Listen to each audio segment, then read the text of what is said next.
بسم الله الحمد لله والصلاة والسلام على رسول الله ما بعد قلبت أو أفر يلواتن كبيش سجاد لبكون يلواتن وحكون جود سوي ميجي لما جود مياش الدموين كقبل كبنادر قار كمية أجاسمياش جود أجاسمياش الدولة هوسة يصيدوا كلتات لأن يرد قار بشن فصحيح اسمها كشغل سلواتن كدموين قبل كبنادر شركة واحد الجدوميني قدوميها قبل كبنادر إحنا الضوء مجال مقدشوا وحقربها كفريي دمكانك arrimaha bulshada iyo xogayaha guud iyo taliyaha ciidanka ilaalinta deegaanka shirka waxa looga wada hadlay qodobo ay kamid yihiin dardargelinta sare u qaadida dakhliga dawladda hoose gaar ahaan qaybta fasaxyada dhismaha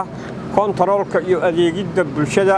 dadka shacabka ah ee u soo doonta degmooyinka gobolka Banaadir si loogu fududeyn lahaa waxa kale oo looga hadlay arrimaha nadaafadda iyo bilic soo celinta magaalada sidoo kale waxa looga hadlay arrimaha la xiriira gurmadka abaaraha degdega sida aad ogtahay gudoomiyaha gobolka Banaadir ogtihiin gudoomiyaha gobolka Banaadir wuxuu magacaabay guddi abaaraha ee gobolka Banaadir matalaya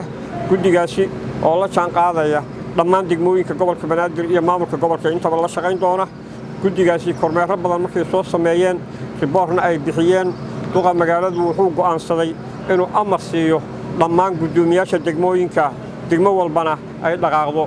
ilaa hadda waxa farxad ah degmooyinka qaarkood shirki hore amarkii lagu siiyay inay fuliyeen oo ay dhaqaaqeen si degmooyinka Cabdicasiis Boondheere iyo degmooyin kale oo badan waxyaabaha ay u diyaar garoobayaan waxa kamid ah wax kasta ee baahi ah sida haday dhar awoodaan in la aruuriyo hadii ay lacag tahay in akawno loo furo gudiyo maamulana loo sameeyo khaas ah oo mas'uuliyiinta kaliya ah in bulshadu kamid tahay sidoo kale tood hadii ay tahay raashin in la aruuriyo hadii ay tahay wax kale oo lagu